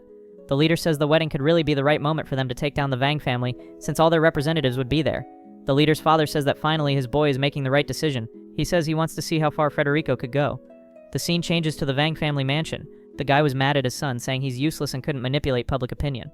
But the boy keeps apologizing. He said he had delivered those photos of Alice with Fred to the TV network. But the City News Daily was linked with HS, which was a company owned by Fred's sister. They didn't expect our protagonist team to be so influential, so they decide they would eliminate Sebastian, who was the editor of that newspaper. The guy was leaving work and ends up encountering a gang of mobsters. At that moment, he already realized he was in trouble, guys, and the leader said to grab that boy right away.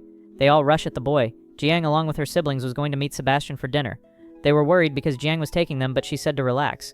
Julia even said that probably the guy wanted to court Jiang and that it wouldn't be appropriate to bring her siblings. But the girl said they were just friends, that she had no romantic interest, and that it was common to have friendships with men, like they had with Frederico. Our protagonist says he isn't their friend, but their brother. Meanwhile, Julia keeps thinking that she doesn't want just a friendship with our hero. You guys know well what that girl wants, right? After arriving at the company where he was supposed to be waiting, they realize he wasn't there. Our hero notices there are bloodstains in the place and already gets worried. He feels something wrong is happening and starts running. The seventh sister asks Fred where he was going, and he sensed Mr. Sebastian was in danger. Inside the company, the guy was badly injured, and when our hero arrives, they were about to give the final blow. He realizes that blow would be critical, and Sebastian would probably lose his life. If you made it to this part of the video, guys, leave a like and a comment. It's really important for YouTube to recommend our video to more people. It costs nothing, guys. Just leave a little like. Using insane speed, our protagonist lands a knee strike on the thug. The guy falls to the ground unconscious, and when turning to Sebastian, he realizes the boy was seriously injured. To restrain the other criminals, he throws his needles, which end up hitting vital points. And that is enough for them to lose complete control of their bodies. When turning to Sebastian, he asks if the guy was okay. The man asks who that boy was, and at the same instant, the two sisters appear. Jiang is shocked, asking if by chance Sebastian had died, but no. The guy was fine, only injured. Our hero already grabbed some needles to do first aid. He said the wounds are not fatal and wanted to use his acupuncture technique to stop the bleeding. Besides that, they should take him immediately to the emergency room. When standing up, he knew exactly who had done this, but decided to ask the guys first, just to be sure. Terrified, the bullies, who were now cowards, kept saying they were going to tell everything. With the phone recording, our hero asks who had sent them. One of the guys says it was Shuan, the third son of the Vang family, and he also wanted to know why exactly it was to kill Sebastian. The guy said it was revenge for Sebastian spreading those videos in the newspaper, and our hero keeps recording all this, asking everything clearly so he could later use this video against them. And the guys end up telling everything in the smallest details. The last question he wanted to know was, where was the third son of the Vang family? The man says he was at the Delta bar. Since the boys answered correctly, he would spare the lives of all of them, but he left the guys with their arms tied so they could not do any harm until the police arrived. The ambulance had already been called and took Sebastian to the hospital, but now Fred would take care of something more important, which you know very well what it is.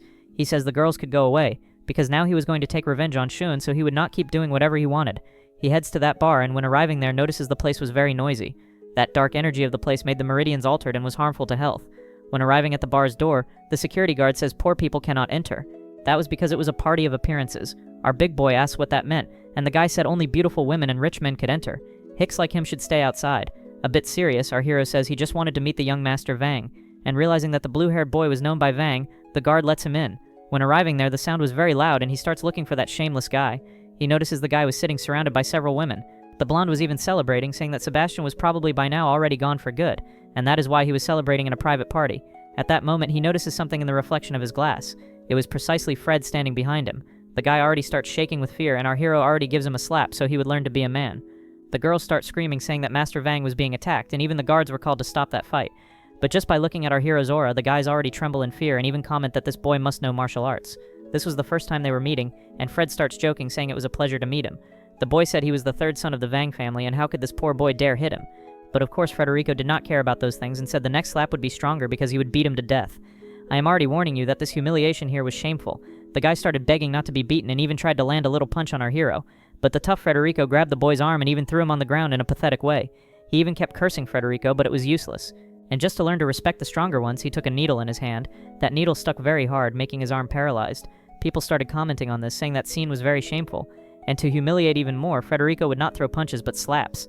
The blonde keeps saying that if he gets beaten, his father will make the boy suffer the consequences. But it was no use. Federico gave a slap and said that was so he would learn to behave. The next slap was for him forcing a marriage with Alice. The third slap would be for him having ordered people to kill Sebastian, and he starts giving several slaps to the boy. He had his face all swollen and kept begging for mercy. Fred thinks he should control himself because if he killed that boy, things would get worse. So he decides to get off the guy and apologizes to the bar staff, saying this was an inconvenience. And it was still to be told to all the other people that it was Federico who beat the boy. Moments later, the warriors of the Vang family arrive at the bar. The boy's father wanted to know who had done this, and an employee comes running. He said it was a guy called Federico, and it was to make a point of telling people it was him who beat the young man. Upon realizing it was Fred, the leader of the sect becomes furious. Never before had his son been humiliated in such a way, and he promises he will eliminate that boy no matter what. Later, the scene shifts back to the hospital. Sebastian was recovering, and the doctor says that Sebastian only managed to survive because of the first aid that was given. The girls are happy, and even mention that it was the younger brother who made those medical preparations. Wait a minute, don't tell me you are Federico's sisters. Yes, kid, our hero is famous. Julia asks how he knew it was Fred who did this. He explains that Federico is very famous in the hospital, and in many meetings they keep talking about him, and that the director is a big fan of our protagonist since once he had a surgery, and the director was the assistant doctor, and thanks to Federico, the girl was saved. Julia keeps saying that her younger brother was amazing, and she didn't know he had such great knowledge. At that moment, the big guy ends up arriving, and they immediately run off to say that the doctor was praising him. The sycophantic doctor goes over there and keeps saying it's a pleasure to meet Federico.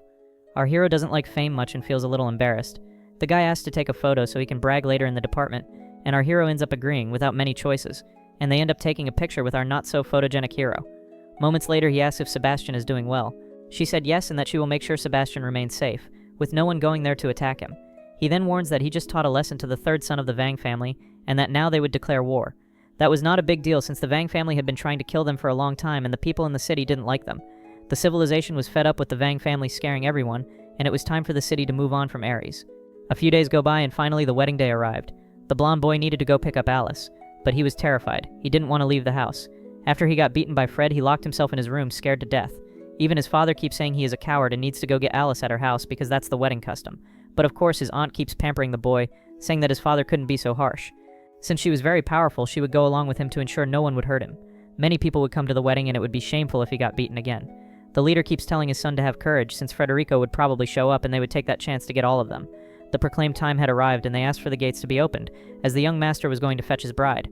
The leader keeps watching from afar, making sure the preparations are in order. One of the staff said they were already preparing everything to set up the ambush. If everything went according to plan, the Golden Sect would help in this battle.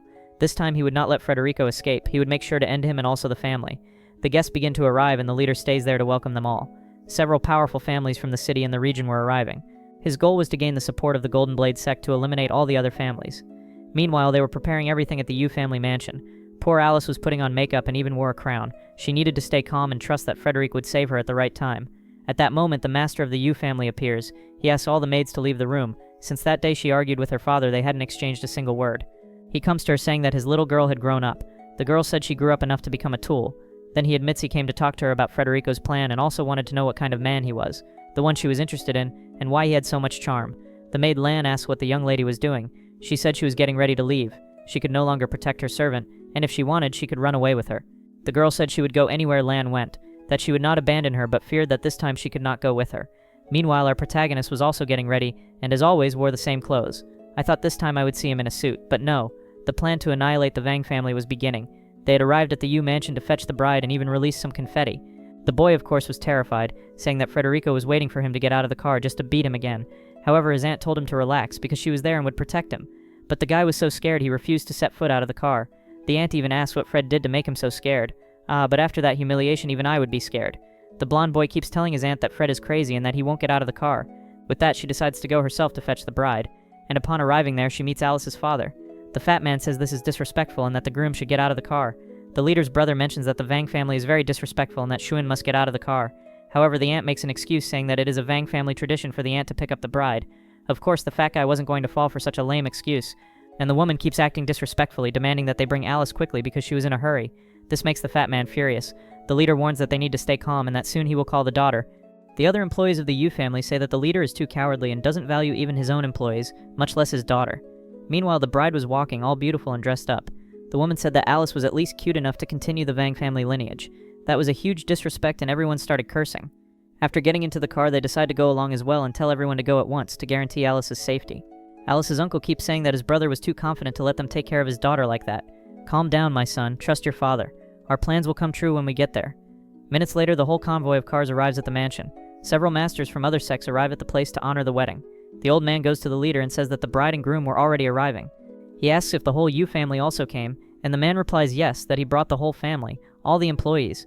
Smiling, he said that this was good because he was going to finish the entire Yu family at once without leaving any traces. However, Frederico and his sisters were not found, and the old man asks what they should do. He says to send other sword leaders to take care of them, because he wanted the wedding to continue without interruptions. An employee appears saying that the Teng family had arrived and wished the bride and groom happiness. Meanwhile, the other sword masters were looking for Jiang and Julia. The purple-haired master heard that Julia was staying at a hotel. Upon arriving at the place, she asks the thugs to block all entrances to the hotel, and they end up restraining all the employees. She even gets angry, saying that there would be a huge spectacle at the Vang mansion, and they made her go hunt brats. Upon reaching the room where she knew Julia was, she starts knocking on the door and shamelessly says it was a room inspection. Her thugs already draw their weapons to get ready, and from inside, Julia says that the door was open and she could come in.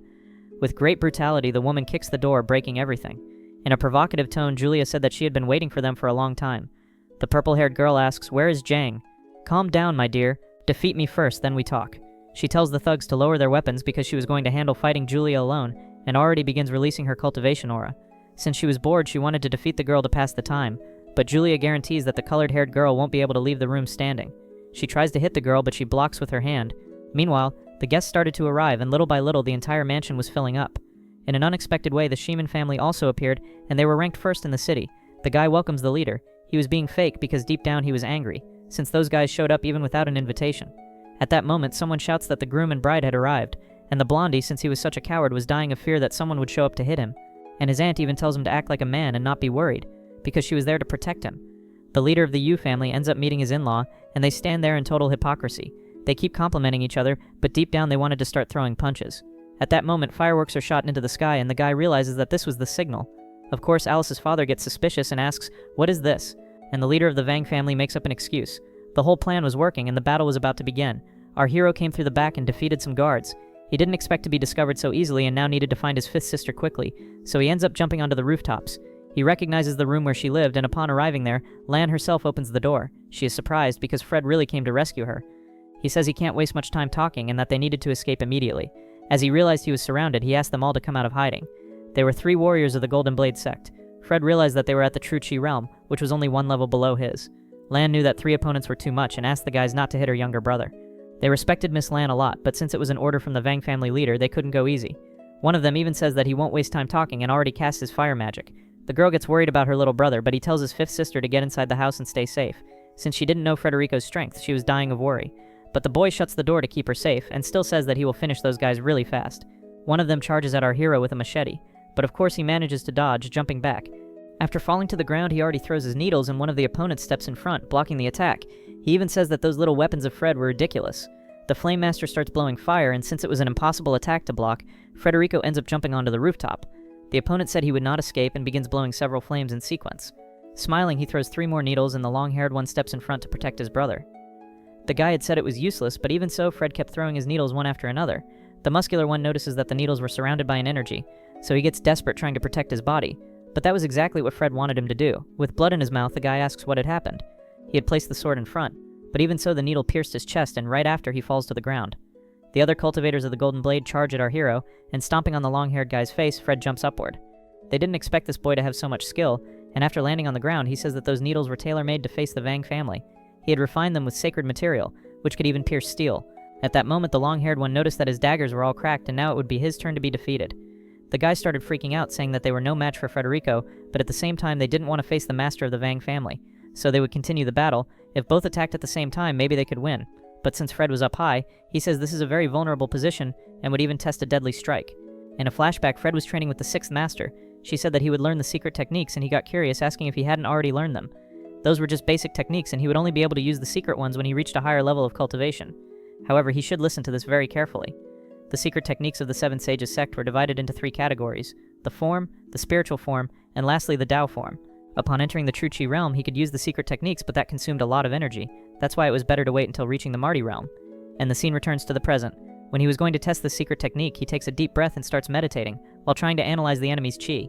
The opponent came very close with his blade, and instantly he activates the secret technique. The entire body of his opponent was torn to shreds, and in this way, the long-haired guy falls to the ground lifeless.